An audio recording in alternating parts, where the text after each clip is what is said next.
तसादम को अवॉइड करें, अनारकी मुल्क में मत फैलाएं। अनारकी का नतीजा जो है इंतहाई उल्टा निकलेगा। 4 महीने से मौलाना फजलुर रहमान साहब लॉन्ग मार्च की बात कर रहे हैं। उनको समझना चाहिए कि मौला जट की सियासत नहीं चलेगी और इसके नतायज बहुत खौफनाक, खतरनाक और ये भी हो सकता है कि अदम एतमाद की बजाय कुछ और निकल आए। अगर कोई तसादम हुआ तो ये सारी उम्र मेरी बात याद रखें। और अभी तो 1 साल की बात है, फिर आपको 10 साल इंतजार में गुजारने पड़ेंगे और चुप करके ठुस करके आप बैठ जाएंगे। कल सुबह तक इमरान खान के हक में अच्छा फैसला आ जाएगा। वज़ीर दाखिला शेख रशीद का बड़ा दावा। इस्लामाबाद में प्रेस कॉन्फ्रेंस करते हुए कहा कि जूडो कराटे का हफ्ता शुरू होने वाला है। दावा बोला गया तो दमादम मस्त कलंदर होगा। ये भी हो सकता है अदम एतमाद की बजाय कुछ और निकल आए। अंपायर पाकिस्तान के साथ हैं, किसी रुकने असेंबली को वोट डालने से नहीं रोका जाएगा। ऐसा हुआ तो मैं जिम्मेदार हूंगा। इस वक्त 172 वोटों के लिए मार्केट में बोलियां लग रही हैं। बिकने वाले और बकने वाले कभी कामयाब नहीं होते, वो अवाम की नज़र में भी रुस्वा हो जाते हैं। चौधरी बरादरान को मशवरा देता हूँ कि इमरान खान का साथ दें। मैं सिर्फ मशवरा दे सकता हूँ, फैसला उन्होंने खुद करना है।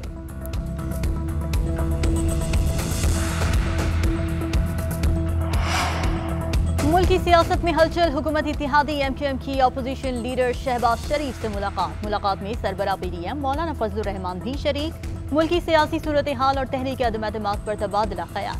शहबाज शरीफ ने MQM से अदम एतमाद की तहरीक में साथ देने के लिए ताउन मांग लिया।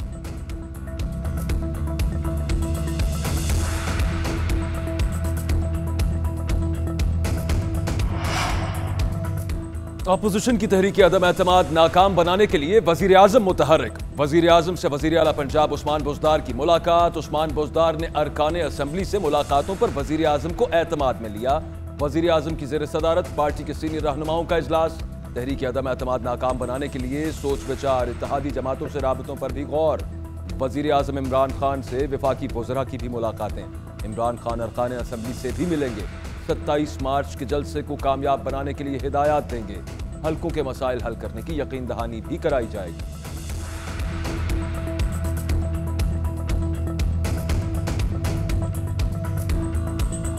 जो हुकूमत असेंबली के मेंबरान को असेंबली जाने से रोकने की कोशिश करेगी, वो आर्टिकल 6 का सामना करने को तैयार हो जाए। जिस माई के लाल में हिम्मत है वो असेंबली जाने से रोक के दिखा दे। ये मेरा ओपन चैलेंज है इमरान खान को और इसके इन वज़रा को कि आप डी चौक 10 लाख आदमी ना लाएं, सिर्फ 172 आदमी ले आए तो बात खत्म हो जाएगी। आपकी बदमाशी, आपके ये दावे, आपके ये धमकियां, ये आपको महंगी पड़ेगी। जिस माई के लाल में हिम्मत है असेंबली जाने से रोक कर दिखाए। 10 लाख लोग तहरीक अदम एतमाद को नहीं रोक पाएंगे। वज़ीर आज़म और वज़रा असेंबली जाने से रोक कर दिखाएं। शाहिद खाकान अब्बासी ने चैलेंज दे दिया। इस्लामाबाद में मीडिया से गुफ्तगू करते हुए कहा कि जब आदमी के पास कुछ ना रहे तो गाली गलोच पर उतर आता है। वज़ीर आज़म साहब पहले ही गाली गलोच पर उतर आए हैं। आज ये पार्लियामान का रुख करने के बजाय सड़कों का रुख कर रहे हैं। जो हुकूमत सड़कों का रुख करे वो पहले ही ख़त्म हो चुकी होती है। तहरीक अदम एतमाद आई तो एहतसाब के अमल से हमारे मेंबरान पर दबाव डाला जा रहा है। चेयरमैन आपको अदम एतमाद में मुदाखलत करने का जवाब देना होगा।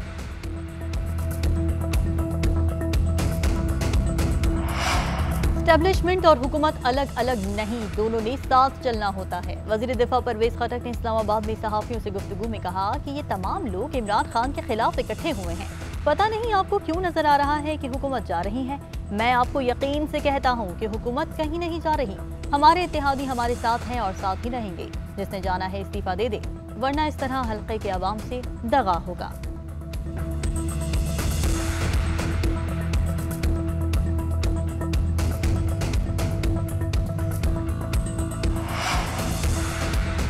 हुकूमत के साथ कोई बातचीत नहीं होगी। मुस्लिम लीग नून के रहनुमा राना सनाउल्लाह का ऐलान। कहते हैं कि हुकूमती इत्तेहादियों से मुज़ाकरात कर रहे हैं, मगर उनके बगैर भी हमारे नंबर्स पूरे हैं। इस नाअहल को इक़्तिदार से बाहर करने की तहरीक पेश की है। अदम एतमाद वापस लेने का सवाल ही पैदा नहीं होता। पार्टी ने तमाम इख्तियार नवाज शरीफ और शहबाज शरीफ को दे दिया। तहरीक कामयाब कराने के लिए जो कीमत भी अदा करना पड़ी करेंगे। उधर अपोजिशन का तहरीक अदम एतमाद पर आइन के मुताबिक वोटिंग के लिए अदालत से रुजू का फैसला। पिटिशन कल फाइनल की जाएगी।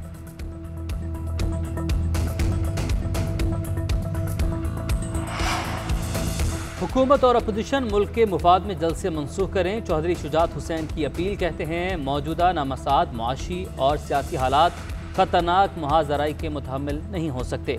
अवाम नंबरों की सियासत से सख्त परेशान हैं। अपोजिशन तो जल्द से करती ही है, मगर हुकूमत भी जल्द से करने लग गई जो उसका काम नहीं। सियासी मुसाबकत ऐसी अफरा तफरी पैदा कर सकती है जिसका फ़ायदा मुल्क दुश्मनों को हो सकता है। काफिले का अहम मुशावरती इजलास आज होगा।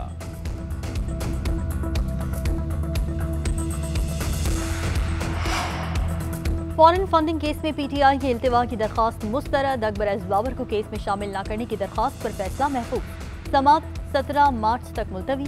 पीपल्स पार्टी नून लीग के अकाउंट्स की जांच पड़ताल के लिए अस्तर-ए-नौ कमेटी तश्कील दे दी गई। वजीर मुमलिकत फारूक हबीब ने कहा कि मरीम औरंगजेब अकबर एस बाबर की दरख्वास्त में पेश हुई, बिल्ली थैले से बाहर आ चुकी है। अकबर एस बाबर नून लीग के ईजी लोड पर काम कर रहे हैं। अकबर एस बाबर का वजीर आजम को मनाजरे का चैलेंज। कहा स्क्रूटनी कमेटी की रिपोर्ट में इल्जाम दुरुस्त साबित हो गए, अब इमरान खान को इस्तीफा दे देना चाहिए।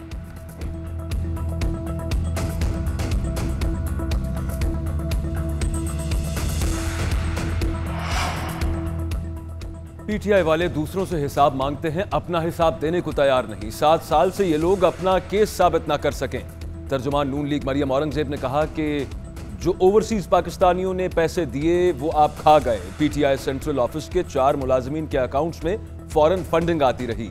पीटीआई रहनुमा फारूक हबीब से सवाल करो तो कहते हैं कि आप हिसाब दें। फॉरेन फंडिंग केस पर इलेक्शन कमीशन को फौरी फैसला कर देना चाहिए।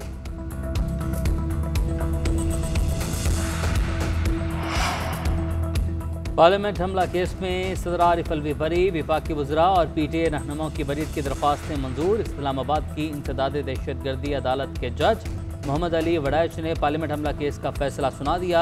असद उमर, परवेज खजक, शफकत महमूद, शाह महमूद कुरैशी, जहांगीर तरीन समेत तहरीक इंसाफ के 82 रहनुमा मुकदमे में नामजद थे। सुप्रीम कोर्ट में फैसल बावड़ा की नाअहली के खिलाफ समाअत। अदालत ने सेनेट की नशिस्त पर कामयाब उम्मीदवार का नोटिफिकेशन रोकने की सदा मुस्तरद कर दी। चीफ जस्टिस ने रिमार्क दिए कि खाली होने वाली नशिस्त पर जीत आर्जी है। गलत बयान हल्फी और इसके बाद कंडक्ट के नताइज तो होंगे।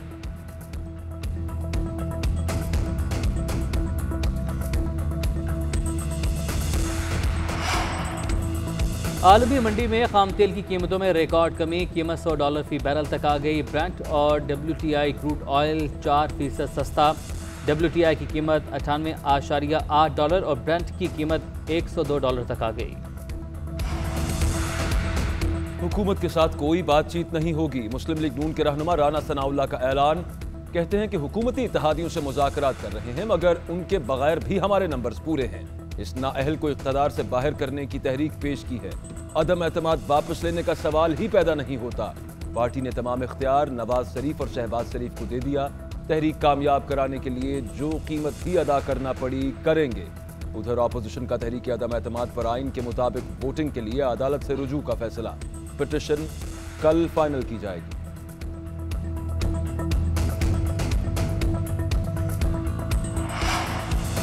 हुकूमत और अपोजिशन मुल्क के मुफाद में जल्द से मनसूख करें। चौधरी शुजात हुसैन की अपील। कहते हैं मौजूदा नामसाद मुआशी और सियासी हालात खतरनाक मुहाजराई के मुतहम्मिल नहीं हो सकते। अवाम नंबरों की सियासत से सख्त परेशान हैं। अपोजिशन तो जल्द से करती ही है, मगर हुकूमत भी जल्द से करने लग गई जो उसका काम नहीं। सियासी मुसाबकत ऐसी अफरा तफरी पैदा कर सकती है जिसका फ़ायदा मुल्क दुश्मनों को हो सकता है। काफिले का अहम मुशावरती इजलास आज होगा।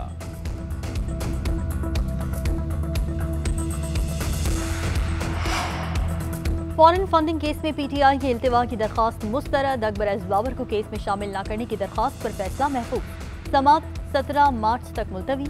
पीपल्स पार्टी नून लीग के अकाउंट्स की जांच पड़ताल के लिए अस्तर-ए-नौ कमेटी तश्कील दे दी गई। वजीर मुमलिकत फारूक हबीब ने कहा कि मरीम औरंगजेब अकबर एस बाबर की दरख्वास्त में पेश हुई, बिल्ली थैले से बाहर आ चुकी है। अकबर एस बाबर नून लीग के ईजी लोड पर काम कर रहे हैं। अकबर एस बाबर का वजीर आजम को मनाजरे का चैलेंज। कहा स्क्रूटनी कमेटी की रिपोर्ट में इल्जाम दुरुस्त साबित हो गए, अब इमरान खान को इस्तीफा दे देना चाहिए।